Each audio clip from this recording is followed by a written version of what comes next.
Hello, everyone, and welcome back to Fan Behavior. I'm Zoe, back again with Hannah. Hello, everyone. Not so long since we last saw each other, which is fun. Yeah, we hung out. We went and saw Connor actually hung Wood, out- aka Fibula, last night. We hung out I feel like there's so few times where we actually hang out not doing anything Formula One involving related? the podcast. Yeah. Because we already see each other so much, and it's Yeah. like, it would just be, How can I see her again? just be overkill. No, it wouldn't. It wouldn't. Yeah. But, you just get into the routines. Yes, of And you course. forget. To hang out with your friend. You know what I mean. I know. You know what I mean. I know. But we're going to spend a lot of time together. We sure are. Because obviously it's Miami Race Week, which is very exciting. We're going to talk about Miami tips and tricks if you're going to Miami, and maybe also just general race tips as well. Get in some news, all that good stuff. So should we just jump in? Yeah, before we get into it, though, for the last time, this episode is brought to you by the Formula One Crypto.com Miami Grand Prix, the race that's an experience. Incredible food, stunning art, and epic entertainment. Grandstand tickets are still available. Go to f1miami.com or check out the link in the episode description and grab yours now. Not too late to get your Miami It's tickets. never too late. If you are going to Miami and you don't have tickets, you definitely can still get them. So It's going to be fun. it's going to be fun. It's going to Very be hot. exciting. It's going to be hot. That's going to be fun. Yes. Hot, hot, hot. Okay, before we get into the questions, just a few quick little things I wanted to touch on. So there's obviously been a lot of talk, as we said last week, about, Max's future and where Max might go. And there was an article that was done by The Race last week about Max's future and potential possibilities of where he could end up. We've talked about Aston Martin potentially, Mercedes potentially. But I think one piece of the article that I found the most interesting, and maybe it shouldn't be that interesting because they all do this, but basically that George and Christian Horner have been in contact. I saw that. About just sort of what's going on in their world. I don't think at this point in time it's a, George, we'd like you to come race at Red Bull. I think it's more of, you keep us updated with what you've got going on, and we'll do the same for you and just have open dialogue. Networking. But it is interesting. I think there was some reporting, and then it was dispelled, that Mercedes was basically, they had already negotiated a deal with George and that it was just done and dusted. But then it came out that that's not true. So there's a lot of it's unclear as to where George is in terms of his contract negotiations with Mercedes right now. Yeah. There are rumors that, and these are big rumors, but that for the 2026 new regulations and engine changes and whatnot, that Merc has a total advantage on the rest of the field, and that this could end up being a 2014 Mercedes dominance type of situation where they're just so clearly in front of everyone. It seems like the Mercedes engine is maybe the engine that people want to have going into 2026. Again, we'll only know when it actually happens on the track. So then it makes you think, okay, well, is Max going to want to be in one of those cars? Sure. Would he be willing? Does he want to go to Mercedes? Does Mercedes want him? Yeah. It's just interesting to think about. It's very interesting. I mean, for a couple of reasons. One, I think Lewis, there's been very few driver changes, going to a different team in our time. I feel like few, not a lot. I mean, there have been some. There have been some, yeah. But I feel like they haven't felt obviously the Lewis to Ferrari was so significant because he had been there for so long. We've had obviously Esteban to Haas Sure. or Carlos to Williams, but and Carlos going to Williams was a big deal. But in terms of top tier premium drivers, the Landos, the Charles, the Maxes, well, and they've all it's the been. tenure. I guess I am sitting here going, okay, picturing Max anywhere but Red Bull is bizarre. But I thought the same thing about Lewis, and it all obviously worked out just fine. George to Red Bull is very interesting because I just feel like George's personality is Mercedes, and not that he couldn't adapt. Adapt and be fine and be good in as a Red Bull driver. I just think it's unexpected. Yeah. It would be very bizarre. It would be more bizarre for George to go to Red Bull than for Max to go to Mercedes. Yeah. But anyway, obviously it's still very early. I don't know. We don't even know if anything will happen in terms of that. I mean, George doesn't have a contract for 26. So something will happen on the George front. Yeah. Whether it's just re-signing or yes, exactly. Moving. Yeah. But Max obviously is he has a contract through 2028, but we all know about the performance clauses and whatnot. And there's been rumors again that I think it's that he's out of when the performance clause kicks in for him to leave would be if he's out of the top 2 of the drivers' championship by a specific date. And currently he is out of the top 2. Yeah. Feels like it would be like summer break. No, he's not. He is number 2 right now. I think. Or no, maybe he's I think third. it's Lando. Not. Yeah, I think he's. You're right. He was in the top 2 before this past race. Got it. When Oscar won. So something to keep in mind. Yeah. But it's just so risky. It's so risky especially with the regulation change, because you don't know. I also heard this was like, I think someone just kind of being like, well, this could be a possibility that he could take a hiatus in 26 and just see what's going on and then make a decision. But that's also, I mean, Max is Max and he can kind of do whatever he wants. Yeah. But it is risky to sort of remove yourself from the grid because you don't really know if things will open up or, you know what I mean? Yeah. It's a tricky thing. Yeah. I can't really see him doing that. I know. I just don't know if he's got, I mean, I don't know if he'd want to take time off. Right. At least now. Yeah. And I mean, the only thing I could see is just like, okay, well, he's having, I mean, I know he's a stepdad, but like his first child will be born. And then it's just like, he'll just sim race all the time. And I'm sorry, like there's just no chance in hell someone's not going to bring Max back. No, of course not. But not. It's just like who, and you know. I also think Max, I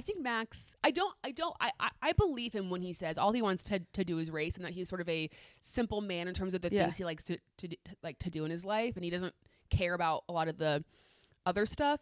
But I do think he has been racing like this since he was a teenager in this world. I think he's maybe underestimating how difficult it would be to not be doing what he's doing. Yeah. You know? Yeah. So we'll have to wait and see. Yeah. And I also, it's one of those things too that I always forget, like, you know, Bono didn't move from Mercedes to Ferrari with Lewis. Like, does GP move with Max? And like, can anyone handle Max the way GP can? That's a good question. You know, because I mean, that relationship is so significant. It's just an interesting thought. Like to see just the growing pains that Lewis is having at Ferrari. Like, I don't know that Max would handle it as, I don't even know that Lewis is handling it well. But like, if Lewis is handling it the way he is, well, I imagine Max is going to be also quite, you know. I mean, I know Kimi obviously has Bono as his and I think that's a great partnership and will, be great for a long time. But there's a part of me that feels like Bono could handle Max. Oh yeah. Even though Lewis and Max are different, but they're all kind of the same in mindset. Their yeah. Honestly, the one that is like the most contentious is Charles Leclerc. Yeah, totally. Well, and like I thought it was so funny last race, and I don't know if we talked about it, but when they gave Max a 5-second penalty and he started like, oh, that's just fucking lovely. And GP is just like, no comment, please. It's like, oh, he's a PR guy too. Oh my gosh. That's a good question. Like, which driver would you want to be the race engineer for? I don't know if I'd want to do it for any of them. Well, if you had to pick, I mean, yeah, Oscar, I know. Yeah, Oscar is maybe Alex. A good one. Alex is not right now, but I think Oscar would be a good one. I feel like honestly, Lando is pretty. I mean, he can be emotional, but he's not.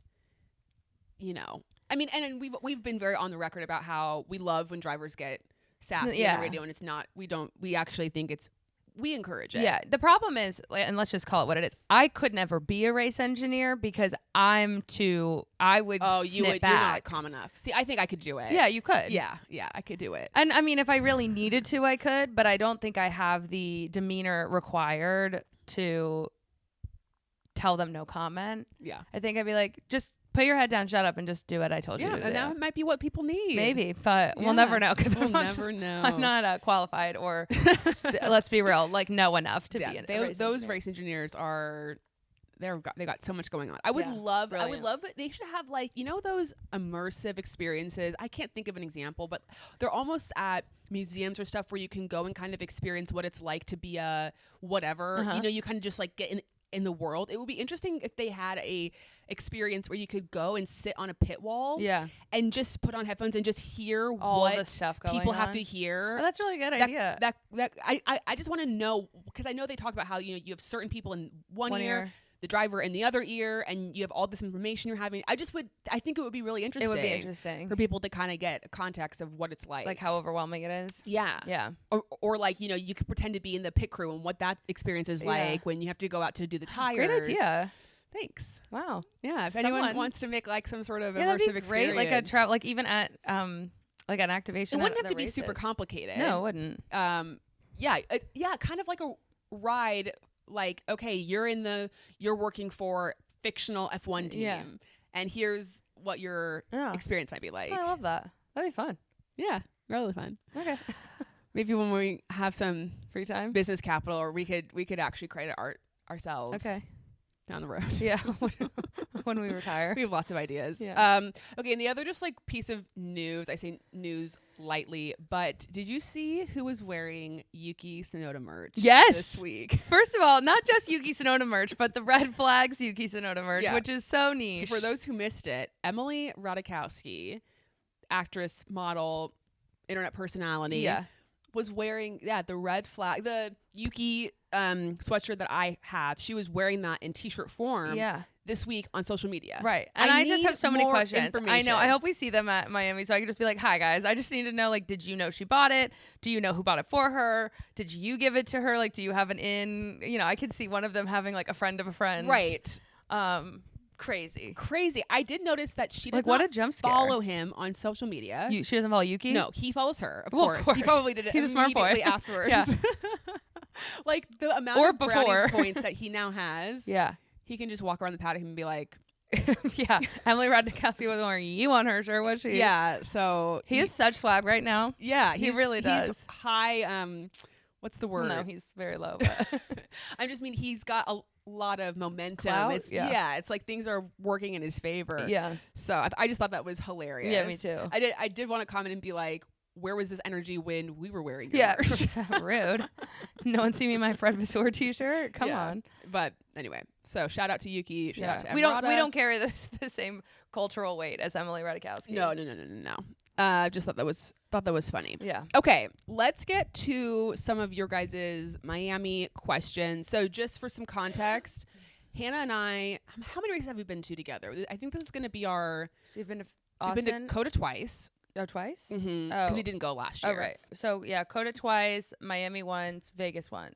Yes, and then this will be our second. So this will be our fifth together, and then I went to Monaco. So we've been to 5, 6. Interesting. It feels like we've been to so many. Really? Oh, I feel like that feels I know it's correct. It just feels, because it takes up so much of our life. Right. Feels like more than that, but yeah. And so we're not experts by any means, but we've been around the block. It's not our first rodeo. Yeah. But this is our second time in Miami. And I always feel like when you give advice about races or going to races, it's important to preface by saying that just because a thing was a certain way the last year doesn't mean it's going to be the same this year, or that our experience is going to be your experience. Right. I would hate for people to hear what we say or our experience and then it not be that, and then you know what I mean? So I just think that that's important to say, because things change, and even for us going to different races year to year, things do shift and change year to year. So something to keep in mind. Yeah.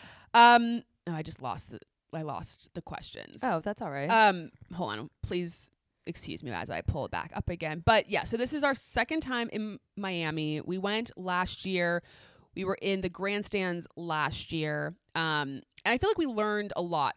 I feel like we got a lot of good information about the Miami tracking experience. Yes. So we're going to answer some of your questions. Hopefully this will help you answer one. I did want to just talk about one that we got. We got a message from somebody asking about bringing a camera, like a specific camera, to the track. And she said that she brought it to COTA and it was fine.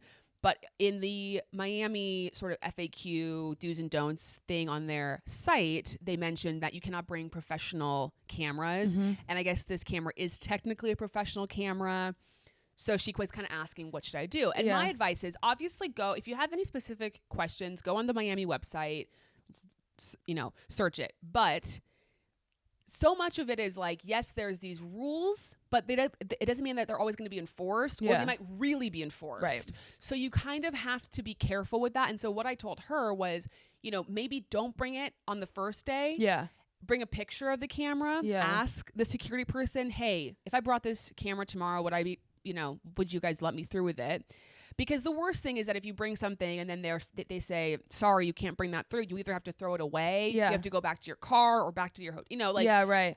Well, and the hard thing too, like this was a much different scenario, but it is a little bit like going through security at the airport, in that sometimes like even like someone might enforce the rule and someone might not. Because like last year I had like, I usually carry like aerosol deodorant or aerosol sunscreen, and I got in all weekend with no problem, and then Sunday they made me throw it out because you can't have aerosol cans, and I was like, okay, well, I mean, I've had a clear backpack on this whole, I don't know, it's just kind of frustrating because obviously it was a rule that wasn't being enforced, and then you think it's okay, and it's very much like F1 racing. When I add amen, stewards. But yeah, I mean, I think it's one of those two, like I imagine to the lay person, like a professional camera is really going to be one with like a long lens and stuff like that. But yeah, I would just err on the side of caution, because I'd hate for you to have to. Right. It's not convenient. Even if you are driving yourself, it is not convenient to get your camera back to where it needs to be. Sunscreen is easier to risk because, whatever. You have to throw away sunscreen. They're not on the same level. But obviously, a camera or a specific bag size too, because like there are some, we can get to this, but Miami has, and we can just answer it now because I think it was a question that, so if you're going to Miami, they allow clear bags up to, I think, 12 by 12. Mm-hmm. So that's a pretty decent size clear bag. If you want to bring something that's not clear, like a fanny pack or a purse, it has to be 4.5 by 6.5 inches, which is tiny. I mean, that's just for reference, this postcard, if you're on YouTube, is 4 by 6. That's and that might be what it is, 4 by 6 or 4. But it's small. Yeah. But again, there are some people who, if your bag's a little bit bigger than that, they might let you through. Other people might not. So it's just important to be, and like something that I always say is go the first day with the bare minimum rule, follow the rules completely, and bring your clear bag that's within the restrictions, and don't bring your aerosol deal, like those types of things, and kind of just look and see, okay, what are people allowing through? If you're going into the same section or going through the same entrance every single time, it's probably going to be the same people every single weekend. It might not be, obviously. You can kind of get a sense of what is being allowed and what's not being allowed. But travel at your own risk. Yeah. I think that's really important. Yeah. Okay, where is the best place to watch the race at the track? It's a good question. This track is, I feel like, still harder for me to understand like good turns and stuff because like than it is at COTA, because the GA experience is so vastly different. That's really an important distinction. Yeah. So like GA, if you've been to Austin, or even if you haven't, like GA, you basically have access to walk around the whole entire place, and then there are grandstands at turns where GA can also sit, like a big like grassy knoll or like a hill, basically. Yeah. Yes. Like you've seen on turn 1, like even if you've only seen it on TV, like turn 1 has its own grandstand at COTA, but it also has like that massive area of lawn where people are sitting. Miami, it's really not like that. There's like these gaps in the fence, like that you can see. But then really the GA section is like the stadium. In the stadium. Yes. Which is, I will say, is a bit of a bummer, but also really nice because it's shaded in there. I do love that at this race, like at least that's where the paddock is. So you do get some, you can see some stuff. Obviously, on all the big screens, you can actually watch the race, which, as we've said a lot of times, like it's really hard to keep up with the race when you're watching in person because they go by so fast. And obviously, there are, Oscar may look like he's in the back, but he's leading the race because of pit stops, and everyone's kind of all over the place. And anyway, sometimes it's hard to keep track of. And there's a lot of good crosswind inside the stadium part. But it's really, I don't really know. I mean, I guess this is my long way of saying, like, I don't know the best grandstand to watch from. I mean, I always love start finish line, but I know that can get pretty cost prohibitive for a lot of people. Yeah, start finish line is really cool if you can afford it. We are people who like, I know there are people who would like to buy a 3-day pass for one grandstand and just kind of be there the whole weekend, and I think that's great. Obviously, if that's what you want to do, but I think it's also fun to kind of make an a la carte I love an a la carte experience, and watch one day from one section, one day from a different section, because you get to see different things. You maybe get to be a little bit more cost effective on one day, you splurge a little bit more on a different day. I think Saturday, we always said this with the sprint race, Saturday is kind of, in my opinion, the best day to go for the best seats. Best bang for your buck, because it's not obviously race day prices, but you're getting a sprint race. So if you're on the start finish line, you're getting to see the grid line up, you're getting to see all the drivers, do their pre-race stuff. You get to see a race. You don't get to see pit stops, which unless there's a problem, which is unfortunate. That's a cool part about being in the main grandstand for the race itself. You also get qualifying in Miami this year. There's obviously going to be F1 Academy, so you get those races too, that grid. So it's kind of the best day to go for it, I would say, because you are not spending as much as you are on the race day, but you're still getting a similar experience. Yeah, for sure. And maybe you spend Friday with the GA pass or Sunday or whatever it is. With Miami, as you said, there aren't those designated, because also it's a street track essentially. You don't have those great GA spots to sit and see the track as you would a grandstand. In the stadium, they have the spiral kind of, not staircase, but the spiral walkway, ramp up to the top of the stadium. And so I know a lot of people will get to the track early and will find a spot on that ramp thing to watch. And that's a pretty good elevation height. You can see a lot from there. The problem is it does fill up pretty quickly, especially on a race day or something. So that's kind of first come, first serve. But people will get there, plant their chairs, and then watch from that section. It is nice. I mean, the building the race around the stadium is really smart. Yeah, I agree. It's a great place for people to kind of converge. You can go to the stadium regardless of your ticket. Yeah. Whatever ticket you have, the stadium is open to you, which is fun.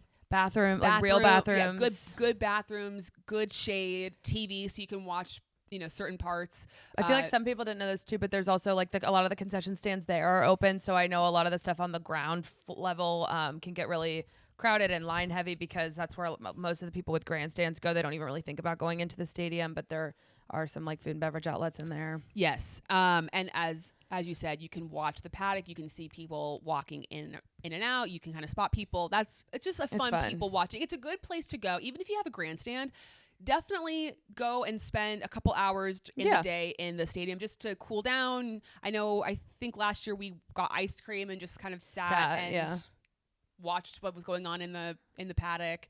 I feel like always, like, our most random or our most sort of funny experiences or think times where it's just kind of like, oh, this is fun, are the things you wouldn't necessarily think are fun. Yeah. Like sometimes it's just sitting down and like enjoying yourself is kind of just as fun as, I don't know, being out on the track. But anyway. Yeah. Oh, and the other thing I was going to say too, what I like about Miami, if you've been to Vegas, what's different there is Vegas is a sectioned track. So you only have access in Vegas to your specific section, which makes it very difficult if you're there with other friends or you know people at the track, because you cannot leave your section. Right. And so it's very restrictive in that way. That's why for those who, anytime anyone wants to do like a meetup or anything in Vegas is very challenging, because you like have to pick a hotel basically. Right. Yeah. What's great about Miami is, again, even if you don't have a grandstand ticket, you can walk around the entire track, and you just can't go into the grandstand, but you have the whole space to walk around. You can look at all the activations, you can look at all the restaurants, the shops. There's also, I think it was qualifying last year in Miami. There's like a bunch of places with like big tents, overlays with food and TVs, and we sat there and watched qualifying there, because it can be kind of hard to find shade. That was like, we were in what? We were turn 20? Turn 18. I knew it was towards the end. Okay. Yeah, which was right. Turn 18 is a good place to go to, because but isn't that where we saw, like where we sat and watched qualifying? Wasn't it where those screens were? Or am I getting it? I know there were some there. There was like well, we watched stuff. sprint qualifying there. We watched the sprint there. Yeah. Because there's so many different sessions, it's like you kind of move around so often. Yeah. But turn 18 is cool too, because it's right as they're going into the pit lane. So you can see cars going into the pit lane. But anyway, so that's kind of nice too. If you have friends who are going to the race, but they're sitting in different sections, or you have a certain ticket, they have a different ticket, it's nice because you can spend the whole day with them and then just go to your individual spots to watch the specific session, which makes it nice for just a more communal experience. For sure. Because it feels like in Vegas, you're just with the people you have a ticket with, which is fine. But I don't know. Anything else about like the track itself? Well, I would say, I mean, and maybe we'll get into this again later, but just being mindful of the grandstand. So it's hot, you guys. So I would just like when we were watching the race, it's just you're sitting there, the air's not really moving. It's very, very warm. Please pack sunscreen. Make sure you're drinking lots of water. Definitely have a hat. I don't think you can have like an umbrella or something, but also like if you're really sensitive to the sun and you're worried about that, like I would either plan to spend most of your time watching any of the on-track stuff from the stadium or prioritize finding a grandstand that has coverage, which to be fair, outside of the main grandstand, I don't actually know which ones are covered. So I think most of them have coverage, and I will say like the ones that do have coverage, like you're gonna want to sit kind of further to the back because they're not like all fully covered. It's just and I think the tickets do say covered or not covered. Yeah, I think that's an important. And bring a fan thing to okay. So sorry, no, it's totally fine. Someone said any hot tips or best practices. I'll take them. So things to bring. Yeah. Sunscreen, 100%. Bring more than you need. Yeah, not an aerosol bottle. Or if you want to bring aerosol, you can try it, but you might get it confiscated. Bring cream sunscreen too. But genuinely, I know, especially for people like we're from Midwest, if you're traveling, you're kind of like, oh my God, sun. Like it's so nice to be in the sun. And I love warm weather things. You know, that's all great and fine, but it will take it out of you. It's another level, the Miami sun. It is already, you're already going to be so exhausted because you've gotten up early, you've had to, walk 1,000 miles, you're getting to the track. It's tiring just in and of itself. And then you add the heat into it. It is really exhausting. So pack your sunscreen, wear appropriate clothing, dress for what your experience is going to be, right? For sure. And I think that's so important. Be comfortable, wear comfortable walking shoes, and bring a fan, portable chargers, always key. I would pack electrolytes, like bring a liquid IV or some other variation of that just because you will need to replenish. Yeah. It's rough out there. I'm just not even gonna, it is so fun, but I'm not going to lie to you. Like it's like, I hate being hot. It's miserably hot. Like definitely like we were talking about what we're wearing, like athletic skirts, athletic dresses. Be mindful for the girlies out there. I will say the athletic dresses, they do get a little difficult to go to the bathroom in. Yeah. But just like be prepared for that. It's fine. I mean, you're sweaty. It's gross. Yeah. Linen is great. Yeah. And if you want to wear something dark color, that's totally fine, but it's going to be a little hotter.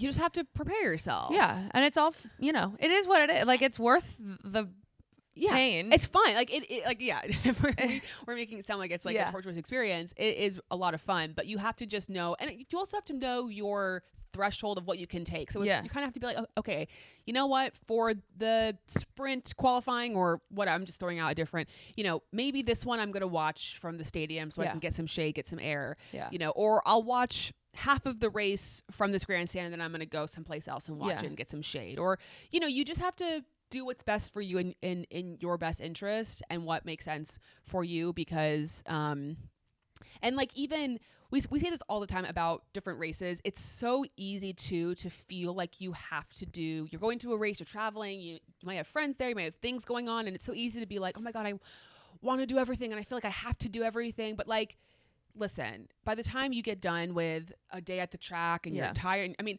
literally last year, Hannah and I, we would get back to our hotel.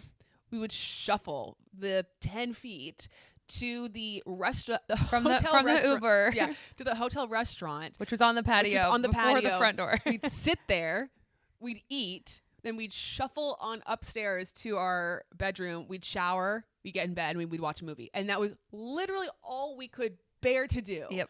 And you know what? That's totally fine because we've spent a day walking around in the sun, exerting our energy. Like there was nothing else we could do. Yeah. So it's important to know your limits. Yeah. I did want to talk about, somebody asked about getting to and from the track. Okay. And I think, so there's so many different experiences or ways to get to the racetrack, especially if this is your first time. It can be kind of overwhelming or hard to figure out what you should do. We don't know the parking situation. We've never experienced the parking, so I don't feel like I can speak to that experience, but I do know people will get parking passes and they'll park, and that's a whole thing. Well, I'll let you, because our experience with the shuttles and what we did last year was, I thought, really Perfect. really good. Yeah. And if you've been to COTA and you've done the shuttle experience at COTA, it can feel like it takes a long time. Well, not so much going to the track at COTA, but leaving the track can feel like it takes a long time. And our experience in Miami was really good. Yeah, it was. And I think so. We were in, for most of the time last year, we were in like South Beach area. So Ubering to the track was just like never going to be a thing we did. It's just cost too much money. And if that's what you want to do, I think that's great, but it's just not what we wanted to do. So we Ubered, and I don't remember what shuttle pickup that we went to. So do you? Yes. So if you go to the F1 Miami website and you look at, I think it's like their ride share tab, it will tell you basically from any direction, whether you're coming from the north, the south, or the east. I think it will kind of explain to you the best location in terms of where you can get dropped off to then take a shuttle to go to the track, and they'll give you a specific address to go to. So we went to the south location. Got it. Okay. And it was a good experience. Yeah, it was great. So we took an Uber there every morning, and then first of all, the team, I don't know if it'll be the same staff, but the staff that was there was like super great, very organized. Like it was always very clear where you needed to go and wait in line. They loaded buses super quickly, which isn't always the case. But I just felt like there was always just another bus ready for people to get on. And then they drop you off. I don't remember the gates that they dropped us off at, but it's like a parking lot. And then you probably have to walk about, I don't know, it's less than it's maybe like a block or two. I was gonna say, but it's probably about a 10-minute walk. Yeah, to get from the parking lot where they dropped you off back in. And I will say that I think the difference, if you've been to COTA, I think the difference between and why it felt a lot easier to get out is that at COTA, you basically can walk from like that Grand Plaza straight to the shuttle line, and so it's very quick for people to get there, so it clutters up really quickly. What's nice about the shuttle, at least like where our shuttles were picking up, do all the shuttles drop off in the same place at Miami? Do you know? I don't. Okay, well, at least where we had to, I'm sure it's all like the same distance yeah away. But so where we got our shuttle picked up to go back to the south location, it's that kind of 10-minute walk, so I think it keeps people spread out enough. And again, like I think in COTA, there was a time we probably waited an hour to maybe an hour and a half to get on the bus. Here, I don't think we ever waited longer than 20 minutes, if that. I don't know if we ever really waited. I was going to say on race day was the only day that we ever had to wait to get on the shuttle, and it was maybe like 10 minutes. Yeah, I mean, it really didn't take very long at all. I will say, though, just as a tip, and something that we did was that, so basically every day we left right as, I think even on Friday, I remember this because we were leaving as the sprint qualifying was ending, and we were like, oh my God, Daniel was P4. Let's go. What a time. Yeah. And so we were walking out as it was ending. And so you do benefit. So if we had left maybe 10 minutes later, would it have been a longer line? I don't know. But like on race day, we were there when Lando crossed the line because everyone's seen the video of Hannah shedding tears. Yep. And then we were out of there. We didn't. A lot of people do the whole like track invasion, wait for the podium. We did not want to have to deal with all the. We've never dealt with that. And to be honest, we had to get back so we could record our race recap because we need to provide for all of you lovely people. So we got out of there right as it ended. So I will say, if you are worried about crowds or whatnot, just get out of there as quickly as you can. Yeah. That will also help you avoid the crowd. And if you're comfortable with, I mean, if you want to stay, of course, stay, but you may have to end up then dealing with more congestion when you leave. And then the reality of the situation is, once you're on the bus, there is going to be traffic when you're leaving. And I mean, I kind of had fun with it too, because I was sitting on the window because I get car sick, and I could see like the police, like the motorcades of like teams and principals. Even in the Uber too. Yeah. We got that. I think we, we kind of got stuck next to Fred Vasseur at one point, and I was just like, so he didn't see me. Anyway, it was pretty devastating, but that was fun.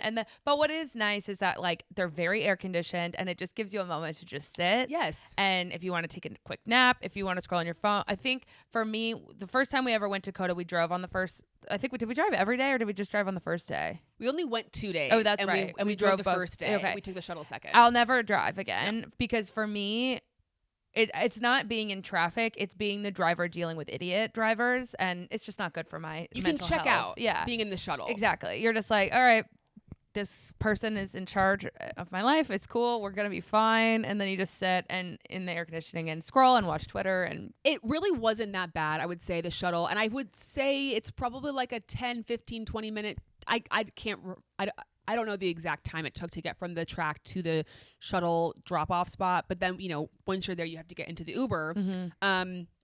And you're going to be in traffic. Like you're going to be in traffic. Yeah. That's just how it is.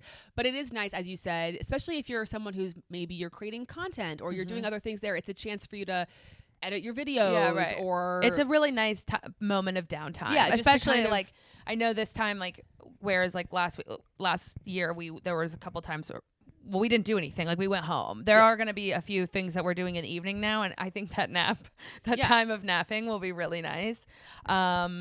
But yeah, I mean, I highly recommend the shuttles. And I don't know much about the Bright Line either. I know I've heard that's some good. people have talked about it. I think it's great. I can't speak to that part of it. But what I will recommend, and I know we've said this before, and I will always recommend it, if you are ordering food and you do not want to go out to dinner, when you know that you are about 20 minutes away from getting back to your hotel, you put that order in, because there is nothing so beautiful as DoorDash or Uber Eats or whoever arriving at the same time you arrive. That was our second year at Coda experience. I think we did that like almost every night. And Such I'm a power sure the front desk was like, oh my God, these girls are not experiencing the Austin nightlife. But they didn't know. They didn't know what we were really experiencing. They didn't know what we were experiencing.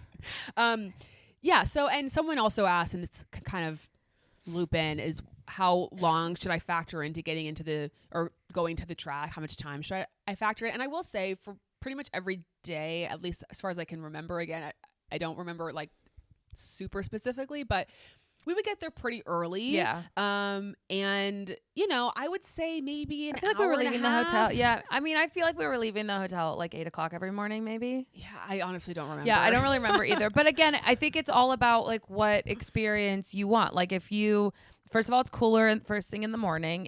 Everything's a little bit less crowded, so you'll definitely get there quicker in the morning. But then you're also knowing that you're likely going to be staying there. I mean, just the race stuff or qualifying or whatever, the on-track stuff doesn't start for a while. So I would, again, maybe like the first day you go, like if you're going for the whole weekend, maybe Friday you try and get there early just to kind of feel things out, understand where you want to go. I think they're still gonna have this, but like you can walk through the F1 Academy paddock and you can check out all the liveries, the cars, like you can kind of, and probably Friday is a day where it's going to be less chaotic and crowded. And if you want to take all that in and, you know, maybe see some of the drivers, look at them working on the cars, whatnot, that's a really cool thing to do. There's like definitely lots of things that you can do to fill your time. Lots of activations. But it just, and I mean, this sounds obvious, but Friday's going to be the least chaotic day and Sunday will be the most chaotic day. So you just have to factor that in as well. But I will also say too, I feel like this is, if you're trying to save money and you know people who are going to the race, something I would suggest doing is maybe all meet up at a specific location, like one of your hotels or places that you're staying in, Uber with a group to the shuttle location. That way you can split the cost of the Uber, because again, the shuttle's free, and then you can just do that same thing on the way back too. Like that's a good way to save some money if you know people who are going. But it's just these things, you kind of, there's a reality or there's a baseline. There's gonna be traffic. It's probably gonna be a little pricey to Uber, but also it's kind of just is what it is. You have to make the most of it. And and I don't think rideshare, like if you take an Uber or something, it doesn't get you any closer to the stadium than taking the shuttle or something. Like you're still going to end up in the same. And I will say, in most of the locations that we go to, when we've taken the shuttle in Miami and at Coda, there are bus lanes for the shuttles that allow them to get ahead of traffic. So to help, because that's such an important part for them, it brings in so many of the people that are going to the race. So that is another perk of the shuttle, is a lot of times as the closer you get, they have their own dedicated lane. So it definitely helps keep you out of traffic, and Ubers don't get that. Exactly. And I think people know this too, but the track itself is north. It's not in Miami, Proper? Downtown area. It's like north. It's close to Fort Lauderdale.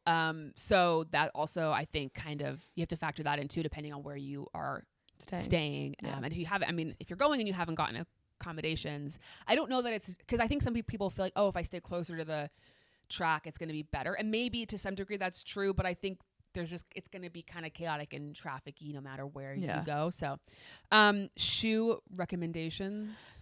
I mean, Sneakers. Look, I know. Look, every time we go to a race, the outfits are like my biggest stressor, and it shouldn't be, but it is. And you know, it is what it is. I'm just a girl. I can't wear cute shoes. Like, and I mean, the thing is we're just so lucky we live in a time where sneakers are cute and appropriate now for almost every outfit that we wear. Definitely be comfortable. This is another one where you're walking all over the place. And I guess what you said earlier, which I think is a really good point, like dress for your experience. Like if you are going and you have hospitality and you want to wear like a sandal or a heel, good on you. If you know you're going to be exploring and walking around, do not subject yourself to pain. That's the other thing. Like I have really flat feet and they're like not very narrow. So I can't wear flat, like sandals are horrendous for me. I'll have blisters. The bottom of my feet will feel like they're going to fall off if I wear them for an extended amount of time. So that's just like not even an option for me. If that's something for you, like if you have like a sandal that's super comfortable and you've spent a lot of time walking around in them and you know it's fine, then wear that. But it is a little bit dusty in some areas, like where the grass is, like there's gravel and sand and whatever. And I don't know. I'm a tennis shoe girl forever. Yeah. I mean, just in terms of specific tennis shoes, I love the Adidas platform tennis shoes. That's what I wear. I've been wearing to the track the last handful of times, and I like them because they're really comfortable. But they also, I feel like, I don't know if other people have this with a tennis shoe, that there's some that if you're wearing like a dress or something that's not nice, but it's more like a sundress or something, like certain shoes can look kind of weird. Yeah, I like the platform. And I the feel platform like just gives a little bit of a heel, and it just kind of looks a little bit more put together. I don't know. I agree. And that's the thing. Like these are the Alex Albon shoes that I have, which I do love, but like they're the only non-platform sneaker I have, and I feel weird not wearing a non-platform. Yeah. But I mean, then I also have like Jordans that I like too, but I would wear those more with like a pant. Yeah, totally. Or something. But yeah, like the Adidas shoes are great. I'm trying to think of what other shoes a lot of people tend to wear. I mean, I've worn my black Converse a lot, my high tops, but Converse for me, I don't find it as comfortable. Yeah. A lot of people wear like a New Balance type of sneaker. I mean, the dad sneaker is so in style now too, that's like a cute thing to wear. You also just have to know what you can handle with it when it comes to a shoe, and a sneaker is just a nice neutral shoe. So be comfortable. Don't subject yourself to pain. Yeah, because it's just not worth it. And then we'll have more information, I think, probably coming up, but we will have a meetup that we're doing, sort of a combo meetup. More details to come. I believe it will be on Saturday, and this is tentative. I think it will be at some time between the sprint race and the qualifying. I know that's a large chunk of time.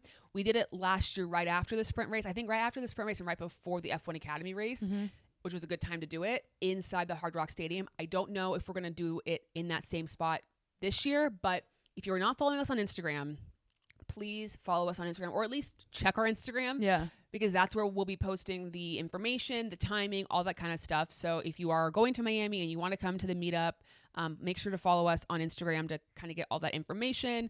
I think Hannah and I might be bringing some of our Sunday Behavior hats to give away to people who see us at the track. We'll have a select number, so that could be fun. Well, again, more information to come with that on there. I also, if you're not following us on TikTok, I also want to try to be more like spammy on TikTok. Not spammy in a bad way, but just like post more stuff and just kind of have it be more of a diary of sorts of our activities. And so there's going to be content that we'll post on TikTok that will not be on Instagram. And if you're following us on Instagram, there's going to be stories on Instagram that aren't going to be on TikTok. So follow us in both places if you want all the content. Yeah. There's going to be so many creators. Yeah. Another thing I just want to say too. Yeah. I know that if you are not going to Miami and you are like, oh my God, I want to be in Miami so badly, all these people are going, I'm having FOMO, or even if you're going to Miami and you're seeing all of these creators, influencers, people doing stuff, it is so easy to feel like, you're just comparing yourself to everybody. And why did this person get this? Or I don't have that. Or to constantly just compare your experience to other people. And it's, first of all, you're not alone. Yeah. Everybody does it. Yep. Genuinely, every person does it. You're not alone. But also, I just, and I know it's probably not, we've gotten to do such cool things in this space, but I really and truly mean it. Like, the most fun experiences I've had, honestly, the most fun experience I had, or not fun, but the most memorable experience I have of Miami last year was Hannah and I crying, laughing on the bed. We were doing this dumb TikTok. It was so funny.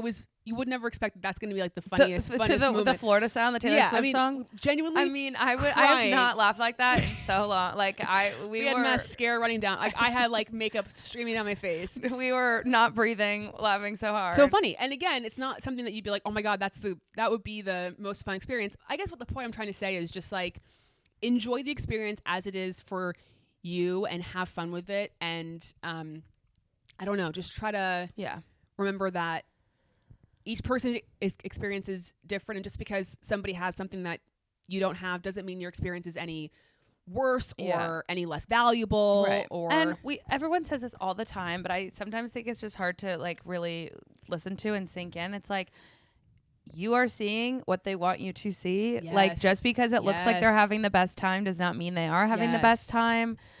So just like take it all with a grain of salt. And honestly, like if it's too much for you, like if you are someone who like feels a lot of FOMO and gets really upset about stuff like that, maybe you just have to mute some people on your socials for a couple of days, like I know it's like, we want to share the content with you guys, especially for the people who aren't able to go so that they could see it. And, it's also just part of like what we're doing with this community and stuff. But if it's too much for you to handle, or like it bothers you or it makes you bummed out or whatever, like don't watch it. It's fine. Like, I also want to say too, if you're not going for financial reasons, like you're choosing to not go because it's too expensive, first of all, props to you. Amen. for putting your finances first, because first of all, going to an F1 race is so expensive. It's outrageous. It's not. And again, you see people who go to different races and do all this stuff, and it's important to remember, like for Hannah and I, we're in such a specific situation. One, because we are 30-something-year-olds who have full-time jobs. Mm-hmm. I can't imagine being like 23. No, I wouldn't be able to go. Yeah. I mean, you no. I've come a long way with my finances, guys. And it's so easy to be like, oh my gosh, and transparency too. Like Hannah and I, the whole goal with not the whole goal, but something we've talked about with our podcast is like, obviously we'd like to make money to keep our podcast going, but also to just be able to go and pay to go to races and do stuff. So like, in full transparency, the money that we've made the last few months with these different partnerships we've had on this podcast are going to pay for our trip. Hotel, to pay for our flights and stuff. Like that's how, we, even having full-time jobs and being people that have been working in the corporate world for like almost 10 years, which is disgusting. It's disgusting. We still wouldn't be able to like fully, so it's just important to remember that too, that a lot of, I keep getting hair stuck to my thing. A lot of people are getting things covered, are getting, experiences covered, tickets, this, that, the other. Not everyone. There's lots of people who pay their own way and do it themselves and all that stuff. But I just think, as you said, people are not always sharing the whole, they're not lying, but they're just not sharing what they're getting covered or not covered. Right. Like, I mean, we didn't send updated stories when we were like droned out eating dinner on the patio of the hotel. We showed you 3 hours before when we're like walking around the track having a ball. Right. Like, because it's not interesting to watch that part. And we can try this time around to be, I mean, not that we ever try to hide anything. I feel like we do a pretty good job of being honest. Authentic, but if, if Hannah has got a big disgusting sunburn on her back, which she probably will, I'm gonna show you it. It's gonna be tough out there. So anyway, just remember that, try to keep that in mind. If anyone who's going to the race, if you're having stress or anxiety, or you're working through things, or you're whatever, as I've always said, our DMs are always open. We're here to chat, here to walk you through it, talk you down, help you through it, and just do your best. This is a random story, but I think it's a good reminder. Okay. So this is a bit of a tangent, but a few years ago, my friend Erin and I went to Indian Wells, this tennis tournament in Palm Desert. And it's a really cool tournament, very beautiful. And basically the way that it works, for those who haven't been to a tennis tournament is they have all these courts and they have like a main court. And so typically you can get a pass to just like, it's like almost like a day pass. And you can go to all the outside courts. You can see all the games. It's kind of like first come, first serve. Mm-hmm. But the main court, you have to pay to go in. So like it's an additional cost. And so we did that for one of the days. But then the second day we were like, we really wanted to go into the main court because that's where the best matchups are, the best players are. But it was so expensive. It was like $300 for a ticket. Like it was just, we just couldn't justify it. And we were so bummed about it. We're like, oh, we wanted to do it so badly, but we just couldn't do it. So we thought, okay, we'll just, we'll pivot. And they had this TV outside of the court. And people there was like those, Adirondack, is that the word? Adirondack chairs where people could kind of sit and just like watch the match from the TV. So, we get our food, we sit there, and we are literally having a ball. We are laughing. Like we were just having the best time. We had just decided it wasn't going to work out. We were just having so much fun. All of a sudden, this woman comes over to us, taps on the shoulder, and she's like, so my family and I were leaving. We have these 2 tickets for the main court. Do you guys want them? I've never heard this story. Yeah. And we were like, oh my God. Chinese farmer. And it was like, and so we got to go in for free. And it was just this great reminder of like, sometimes you just have to make lemon out of lemonade and release whatever you're holding on to, and then if it's meant to be, it's going to come back to you. Yeah, amen. And when you're having a great time and you accept your reality, that's when the best things happen. So true for you. But when you spend all the time like, oh my God, like if we had just spent there being like, I want to be in there so badly and being pissed that we're not, you wouldn't have had the energy for that woman to approach you. And I think she approached us because we were having fun and she saw we were laughing and just like having a good time. And she's like, oh, I'll make their day. Yes. Yeah. So I'm not saying, I would love for that to happen for people, but it's just a good reminder of like, be where you are and have fun regardless of your situation. Yeah. Comparison is the thief of joy, Comparison is the thief of joy. And we genuinely had, again, back to our point before, like that was the most fun time of not the most fun, but that was a really, really fun time. Yeah. That we didn't even think, we thought that would be terrible. Yeah, right. But it was the best. So just something to remember as we go forth. Nice story in this. Yeah, it was a great story. It was fun. All right. Anything else you want to talk about? No, but I know that sounds like so self-indulgent, but like, please say hi if you see us. Oh, like we were talking about this the other night of like, people have messaged us being like, we saw you, but we didn't want to say hi. Please say hi. Or come to the the meetup for sure. Yeah. But like if you see us like in the wild or walking around the track, like please don't, you're not bothering us. We'd love to meet you. So, and the meetup is a great place too if you're wanting to connect with other F1 fans or girl, just if you're coming with, your boyfriend or your parents or something like that and you want to connect with other like fans your age or just, find more peers in this space, I think it will be a great place to kind of connect with people. But yeah, say hi to us. Excuse us if we're looking a little disheveled. Lord knows I will be. And yeah, even if we look disheveled, come say hey. Yeah, come say hey. Sometimes when I'm sweaty, I don't have the best resting face. Exactly. Stay tuned on our socials, as I said, for all the good stuff. Message us if you have any questions. And we'll see you guys next week. Enchanté.